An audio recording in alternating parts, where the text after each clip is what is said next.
Ladies and gentlemen, here on this stream, we love to slander Ubisoft. For those unaware, they've been financially struggling, mainly because they've been putting out a lot of open world slop, with their only recent success being Assassin's Creed Valhalla and Assassin's Creed Shadows. Those have been selling well, but a lot of their other games haven't. Like Star Wars Outlaws was a flop. I'm not gonna lie, that's actually quite the accomplishment to nab up the Star Wars IP and nobody bought that. I didn't think it was possible, but Ubisoft did it. That fucking Avatar game was ass too. Rainbow Six Siege, I don't even know what the fuck that shit is. They got Goku running around with an M16 and shit. I don't know. They just been putting out a lot of bad stuff. And unfortunately, they've fallen on financial dyers. Recently, they just got bought out by Tencent for a few billion. So Tencent has a major stake in them. Basically, they're poor. At least I thought that they were poor until I saw this article. Unless Tencent opened up their wallet, because ain't no way Ubisoft paid for this shit. Maybe Ubisoft isn't poor? Ubisoft acquires Amazon Games' Montreal team, marking the return of Rainbow Six Siege director. I'm not trying to be funny, but I'm curious if they acquired this team because it's based in Montreal and they're a bunch of French people. They were like, oh, maybe we'll get those French guys on our team. No terms of the deal have been... Oh, Ubisoft is acquiring the team behind an upcoming MOBA.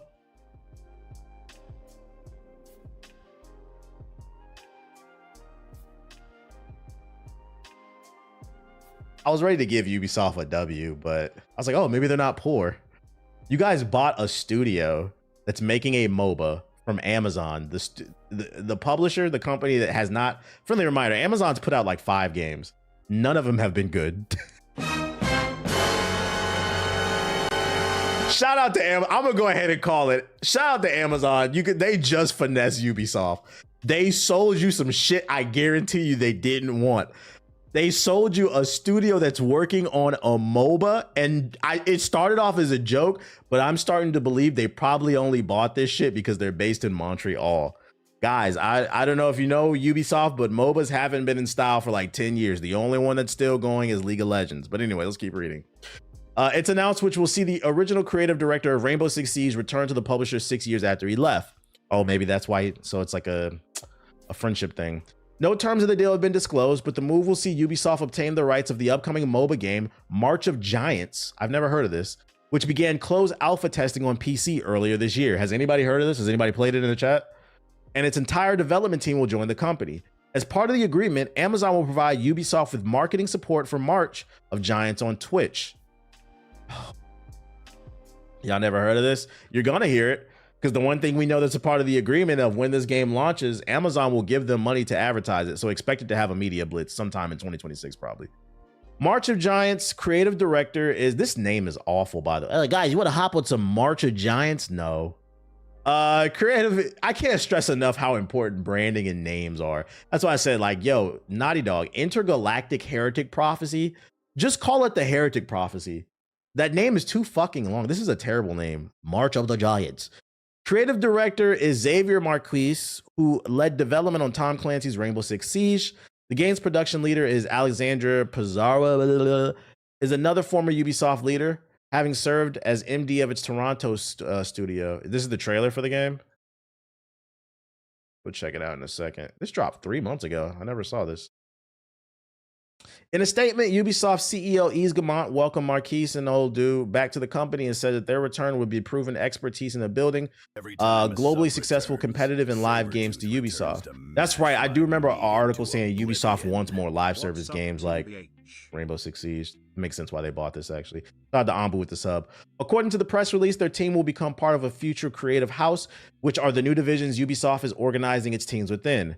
March of Giants has a real opportunity to bring something fresh and dynamic to players and to help Ubisoft compete in one of gaming's biggest arenas, said the CEO. We're looking forward to welcoming back Alexander, Xavier, and many of the seasoned March of Giants team who have previously worked at Ubisoft, and the entire team's ambition, creativity, and talent align perfectly with our desire to build bold new experiences for players. I gotta call a cap on that. I'm gonna keep saying this until I die. Friendly reminder for those unaware, a lot of the team, the 30 people that made up the team that made Expedition 33, Sandfall Interactive is the name of the studio. They were former Ubisoft devs who were being stifled creatively, so they left and made their own studio. Ubisoft could have had Expedition 33 in their portfolio. So it's very fascinating to me that the CEO said we wanted to create a unique. I'm not gonna hold you. If Expedition 33 was in Ubisoft's portfolio, Ubisoft would have been back. Their trajectory would have been going. You guys could have had Game of the Year. Instead, you let that walk away. So for the CEO to be like, "Oh, we want to harvest creativity," no, you don't. You want to harvest that live service game is what you want to harvest. We look forward to supporting them as they shape the future of this promising new IP. Marquis said in his own statement, returning to Ubisoft brings things full circle. We built some of the most meaningful work here, and we're excited to continue developing March of Giants from within Ubisoft. This game has enormous potential, and I know Ubisoft can help us take it to the next level. The other person said, my thanks goes to Amazon for the commitment during the first chapters of March of Giants. Our closed alpha was an important milestone and showed a glimpse of the game's real promise. Now, by joining Ubisoft, we're uniting behind a shared vision to build a March of Giants into one of the next great enduring MOBAs. Bro, the next great enduring MOBA? There's no enduring MOBAs beside League of Legends and maybe Dota 2. And I'm not gonna lie, only in my opinion, League of Legends is the only MOBA that's in the zeitgeist. Like, oh, people still play that shit. People still play Dota 2, but like, is it in the conversation? Not really. What is he taught? Yeah, nobody cares about fucking MOBAs, bruh. I looked up the player count for Predecessor a couple weeks ago. It had like 1,000 people playing it. And it's a good game, but it's just like MOBAs that was 2016 Paragon came out. So it's just not what it's doing. By the way, I forgot to turn on my multi-chat so I can see both chats. Let me turn that on real quick. Want to be able to see everybody. I really liked For Honor, and I wish we got a sequel since nothing plays like it. I would take a For Honor sequel. I feel that. Who's still playing Smite? Nobody. That shit crashed and burned. I remember some of you in the chat was trying to hype it. You gonna play Smite 2? What the fuck was in Smite 2 that warranted the 2? I'm not gonna lie, Smite 2 deserved the same work that fucking Overwatch 2 got. There was nothing in that game but slightly better visuals, bro. Get the fuck out of here, man. The number? Hell nah. Okay. So let's check out this trailer because I've never seen, at least I don't, oh my God, just from the still alone. I don't know, chat. I don't know. Oh boy. This looks like a fucking RTS. We turn the visuals up. 1080p is all you got? March of Giants. Montreal game. Looking a little Full Sail. A free-to-play 4v4 war MOBA. We got our orders.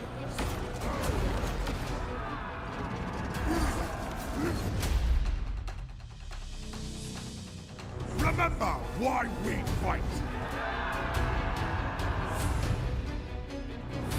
Glory eternal. Unleash your beast. Century storm comes to play. As they charge the town castle! Charge!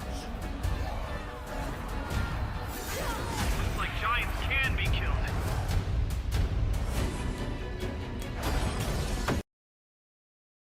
I don't even want to look at this anymore. I'm gonna go ahead and say it. Very rarely will you hear me say this on stream, but I'm gonna go ahead and make the prediction. DOA. This game's DOA. It's DOA for a couple reasons. I'm not going to just shit on. I'm actually going to articulate why I think it's DOA. First and foremost, the trend of MOBAs was over. It's over. It's not 2016. That's the first thing it has going against it. So it has a fight. It's fighting an uphill battle because extraction shooters are in style right now. And BRs, BRs aren't super popular, but they still have some motion. Like they're on the, I would say BR games are like NBA superstar on the tail end of their career. Like LeBron right now. Like LeBron's still a solid player in the NBA, but he's not the Heat LeBron. You know what I'm saying? It's like that. Like it still's got some motion. But MOBAs, that shit is dead. That's one thing it's got working against it. Yeah, they've plateaued. The second thing I would say that it's got working against it is, I'm not gonna lie, This game looks very intensive for PC. So like this looks like a mix between an RTS and a MOBA game. And I say RTS because look at all the minions that are on the screen. Usually with MOBAs, there's like a lane of 5 or 6 minions running up, but it's like hundreds of shit all over the fucking screen. And then on top of that, you got the main characters, you got the towers shooting, and all these characters are shooting. This reminds me of an RTS. And for those who have never played an RTS, if you're not aware, those are some of the most graphically intensive games that you can play on PC. You usually need a top-end PC to get the full experience with like an RTS style game. So because there's so many moving pieces on the screen, plus explosions and stuff like that, I predict, although it's free to play, you're probably gonna need a high-end PC to run this shit. And that could shoot it in the foot. This game looks like it's making the same mistakes Sega's Hyenas did. Yeah, I don't. And then on top of that, the third thing it has going for it, I'm not saying if you want a MOBA to work in 2025, you got to do something different, bro. This fucking looks like a mix between League of Legends and Civ 7. Like, which is a crazy combination, but it does. It does. It doesn't look like it's doing anything crazy or new. Like, I remember the first time I seen fucking Paragon, I was like, yo, this camera angle is crazy. The verticality, I've seen this shit before. They're just meshing a bunch of different stuff. That is different, though. It's not different enough. It's not different enough. I don't think so. I mean, I could be wrong, but I don't know. Yeah, the characters aren't interesting enough. I don't really see it. And then Amazon sold the studio too. Like, if y'all think if Amazon really believed in this game, they would sell it, and then they sold it to Ubisoft of all places, right? You know, Amazon like to make money, right? It stands for real time strategy, RTS. It's like Warcraft, StarCraft type shit. Yeah, Total War. My bad. That's what I meant to say. It looks like Total War mixed with League of Legends. And maybe what's the temperature on this? Somebody's actually interested. This MOBA actually I stand corrected. Maybe the StarCraft nerds will like it. I don't usually get invested in MOBAs, but I'm genuinely interested. Okay. I could be wrong. The comments said they fucking with it, bro. It is going to need some promotion though, because it only has 42,000 views 3 months into the trailer being out. Nah, it's bots. You think it's bots? Yeah, I don't know. They could be genuinely interested. Could be one of those ones where maybe I got a blind spot. Amazon bought it. Y'all gotta chill, man. Y'all gotta fucking chill. So yeah, that's Ubisoft. Apparently they're not that poor. I don't think Ubisoft bought this company. I think Big Daddy Tencent, they opened their wallet. Ubisoft ran to the CCP and they said, "Oh, Xi Jinping, please, Daddy Xi Jinping, could you please pay for this for us? The studio has some of our friends." He said, whatever you need. Yeah, Sugar Daddy Tencent, because you guys are fucking poor. I know y'all didn't pay for this shit. I thought this was cool. It came across my For You page. I thought maybe somebody might be interested in it. It is a 32-player top-down battle royale game called Scramble Knights. People are basically calling it Zelda Battle Royale. Let's check out the trailer.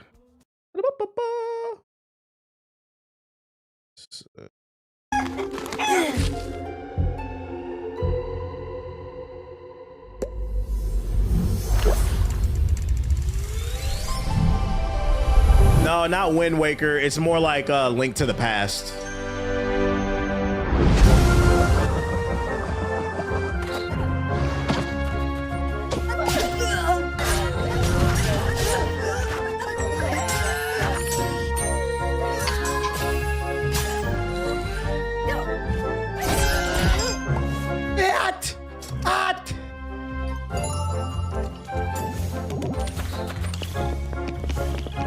Yeah, Link's Awakening type shit.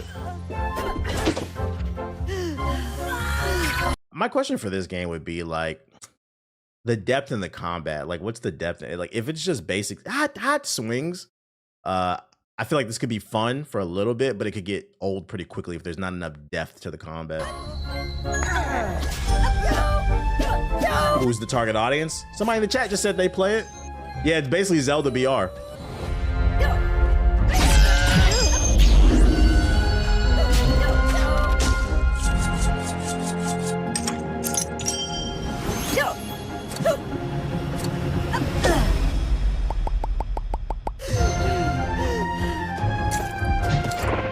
gonna get messed up by a meta.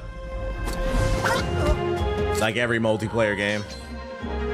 If they put it on the iPhone, I would play it. Now you're talking.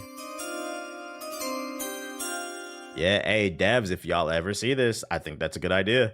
Like, put it on PC, but put it on mobile as well for crossplay. This would actually work well, I think, for mobile.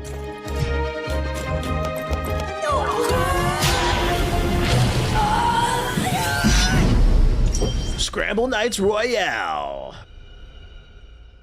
26 might be the best year for gaming in a long time. It is going to be. I thought 25 was one of the best years, and 26 might be even better. That's why that video was crazy earlier to me when he was like, oh, 2026 is going to be a trash year for gaming. Y'all motherfuckers don't play no games, bro. I don't know what y'all talking about. Why Sengun? Why he trending? Hold up, chat. I got him on my fantasy. Why Sengun trending? Alpha Sangoon live to Amin Thompson, bro. What the fuck did I just see? Oh, they going crazy. That's what I like to see. Take it for three. NBA distraction. Seeing the crowd. Oh, that is a crazy pass. That is a crazy pass. Need that. Need that. I know my fantasy team going crazy. Let me check my fantasy real quick, chat. I got Sangoon on my team. That's why I had to look real quick. I was like, what's going on? Shout out to all my Sangooners in the chat, bro. Shout out to all my Sangooners in the chat. Oh yeah, he going crazy. He going crazy into hell. That's what we like to see. All right, anyways. Yeah, Sangoon is exactly who he thinks he is. We got new content in Arc Raiders. Cold Snap update includes the goalie Raider pack. Got a new skin. You could dress it as a goalie.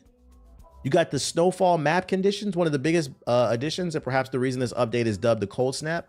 It is the all-new snow map condition. This map condition coats the map in snow, which reduces visibility and adds an extra layer of fear while exploring topside. This map condition is available for Damned Battlegrounds, Buried City, Spaceport, and Bluegate.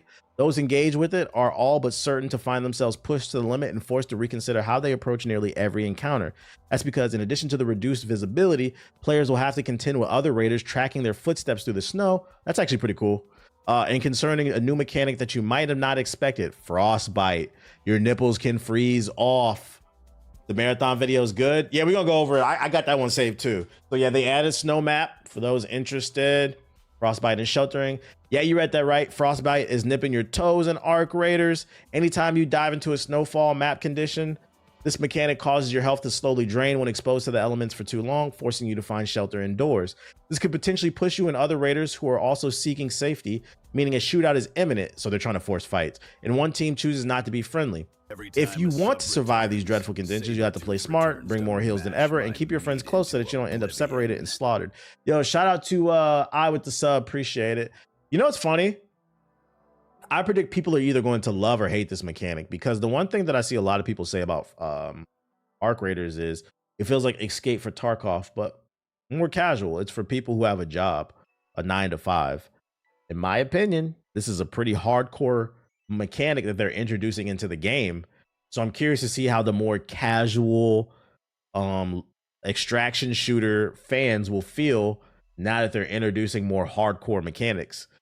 It'll be interesting how people respond to that. But I mean, Battlefield has a similar mechanic. The fan base is still bitching about it, and I'd argue Battlefield fans are pretty hardcore. Flickering Flames event. As part of the Cold Snap update, players are now also automatically enrolled into the Flickering Flames event, which contains up to 25 rewards that can be earned while playing the game. You automatically gain merits when you earn XP each round, which are then cashed in when you return to Speranza, netting you gear, cosmetic customizations, and raid tokens. They should turn it into a hub world where you could talk to people. What else we got? The Cold Snap update introduces a new project you can tackle. So basically more stuff to loot for. Blah, blah, blah, blah, blah, blah. First expedition. You get some skill points, 12 statues. The main thing is the snow shit. Is this tickling y'all fancy? Any Arc Raiders players in the chat? Y'all like this update? Is this tickling y'all fancy? I've been playing the game. It'll be tough for casuals, but at the end of the day, it's optional. Ah, okay, that's good that it's optional. You don't have to do it. But I feel like most people are gonna at least try it. I stopped playing LOL. I seen somebody in the comments in the video I uploaded today. I guess I had said on that stream that like I predict the game will plateau because it does attract a more casual audience. And the thing about the casual audience who works the 9 to 5 is, yeah, it's fun at first, but I argue months down the road, when somebody works a 12-hour shift, they don't want to come home and get robbed. For me, that shit wasn't fun. But long story short, somebody left a comment on that video that he was like, and he timestamped it. He's like, I'm not gonna hold you. He said, that's how I feel right now. He's like, I was loving it the first couple weeks. He's like, that shit is not fun. And he's like, I find myself playing less. And I was like, see, it's the psychology of the shit. Like, he's like, I want to feel like I'm always progressing. And then like, you get robbed once, it's fine, but like every day that shit starts to get old. And they had multiple thumbs up too, so people were agreeing with him. Still has great Steam numbers. Yeah. And for now, until High Guard comes out in January, then it's over for Arc Raiders. Let me stop. I'm joking. I'm a casual multiplayer gamer, and I've already gone back to Helldivers 2. High Guard. Any fans of Dying Light? Techland is hiring for a new online experience in the Dying Light franchise. Just 3 months after launching the Beast shit. Let's see. While Techland has a storied 25-year history making all manner of games, the last decade has been defined by Dying Light. With the release of Dying Light: The Beast in September, it's now 3 successful entries deep into the best zombies game series around, but it attempts to diversify took a hit earlier in the year when it canceled 2 upcoming projects mid-development. However, Techland didn't lay any employees off, instead moving them to other teams and stating it had a number of games in the pipeline. Now, we may potentially be seeing early signs of one of them, as a job posting of the developer's website mentions a new online experience in a Dying Light franchise. Translation, chat. Dying Light live service. More live service, guys. High Guard, you mean Concord too? Chill. I ain't gonna lie, I kind of feel bad for I kind of feel bad for the High Guard devs, bro, because they're getting mad hate. And I'm gonna be honest, most of the hate is coming from the fact that Jeff Keighley hyped that shit up, bro. It's the way the game was presented. Oh, we got one last big fucking announcement for you, bro. That should have been announced midstream at the beginning of the stream. They set that team up, and now that shit is getting hated like a motherfucker, bro. Me personally, I don't think it looks great, but I don't think it's the worst thing I've ever seen either. I feel indifferent about it. I'll try it because it's free. That's all I'll say. Watching the trailer separated from Jeff's hype, it looks fine. Exactly. And like, I feel bad because those developers have been working years on that game just for it to come out and get fucking review bombed. Like, I know the dev team sees the feedback and their heart probably sank, bro. The game doesn't look bad. It's just we were just super hyped up. Exactly. That's what I said. It's really more of Jeff's fault that he hyped that shit up, and now it's the butt of every fucking joke, bro. And the thing about the internet, once it latches onto something, they're not gonna let go. Because unfortunately, people like to see shit fail. Despite scrapping those 2 games back in July, seemingly due to financial losses suffered over the course of 2024 before Dying Light: The Beast arrived, Techland has maintained it's still working on new projects. The identity of those projects, though, is not officially known. While Techland did announce it was making a fantasy RPG back in 2022, it is thought to be one of the 2 games it axed in the summer. Insider Gaming also reported that one of its upcoming projects is a new entry in the Call of Juarez series, but that's all we've had until now.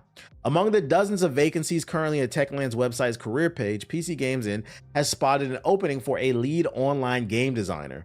While all 3 games in the Dying Light series have online co-op, this position does not appear to relate to supporting that side of things. Why? The job description says that the successful candidate will define the framework and structure of a new online experience in the Dying Light franchise. Translation: live service game. In the following requirement, it describes the project as an online experience in the Dying Light universe. The job description also says that the new lead online game designer will lead their team designs through the full development cycle, from conception and prototyping through implementation and release and continuous support after launch. Translation: live service game.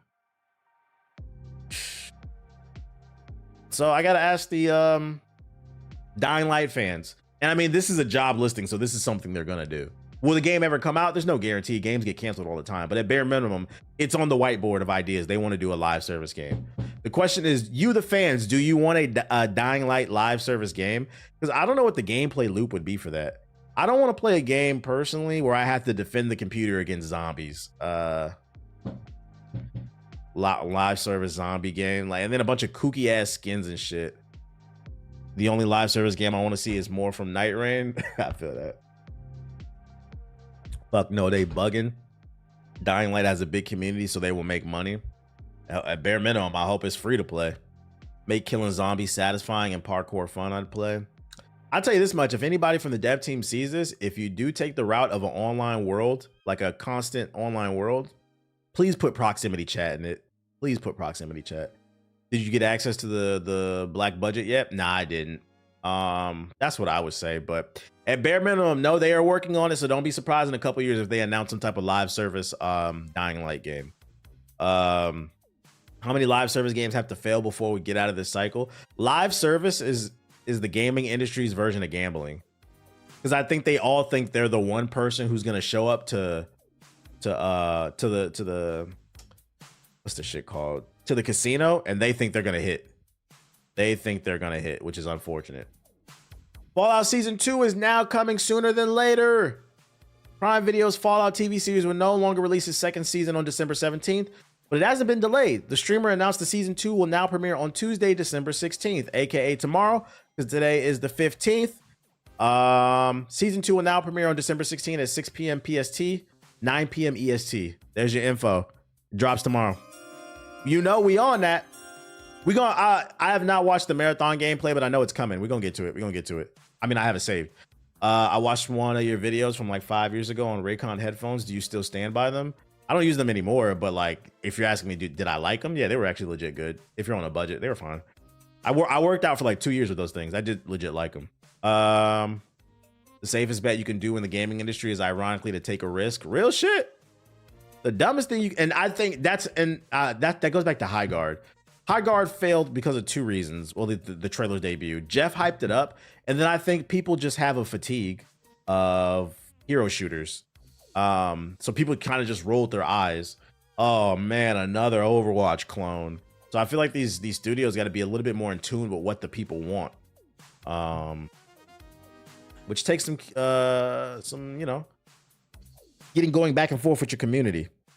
Other news: Hollow Knight Silksong free expansion coming in 2026. That's right, ladies and gentlemen, more free content, not just for Expedition 33, but the biggest group of people who hate Expedition 33.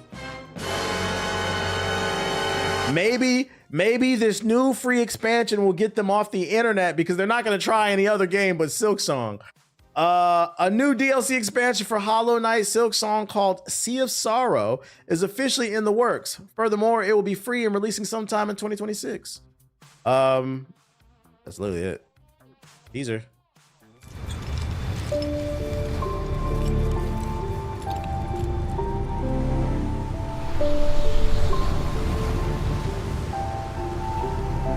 Okay, I have Bose headphones. Hold up. The Raycon earbuds I wouldn't compare them to like over the head Bose earphones. They're like comparable to like AirPods. Like I use them to work out, but if you're looking for like over the ear, they're not as good as those.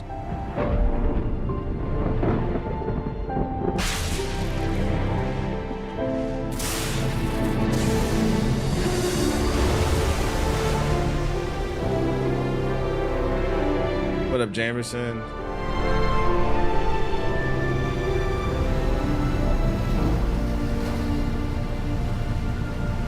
Yeah, I've had hero shooter fatigue for a while. I legit don't know what High Guard is. I don't either. They need to drop a dev diary explaining what exactly is the gameplay loop. Yo, shout out to Big Junior with the super chat. Off topic, but what's going on with Lords of the Fallen's dev? I seen him pop up on my For You feed on Twitter recently. I have an article saved for that. I think he said something mad horny. And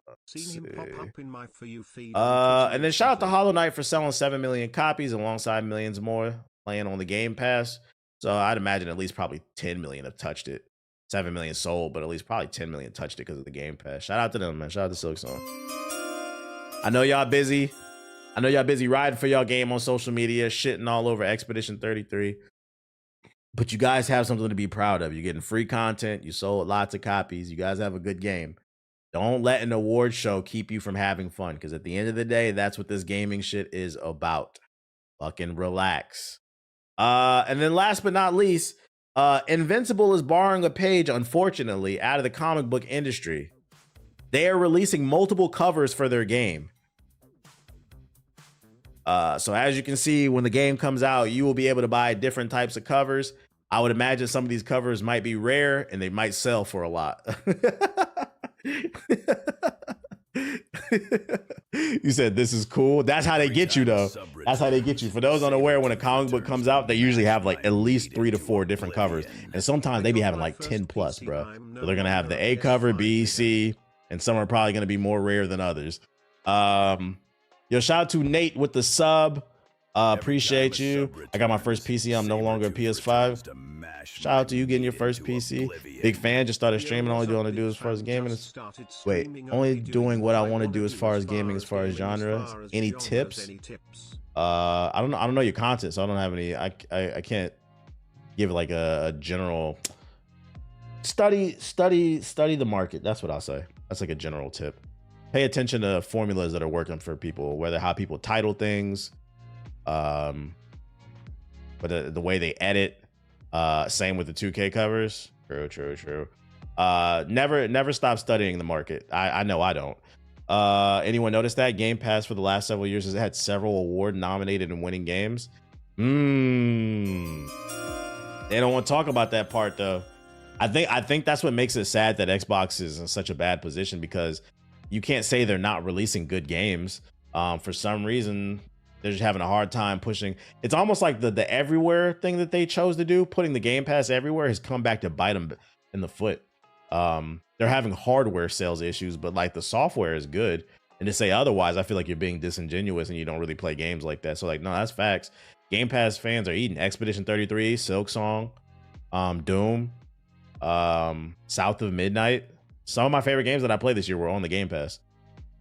Who hates on free games? You'd be surprised.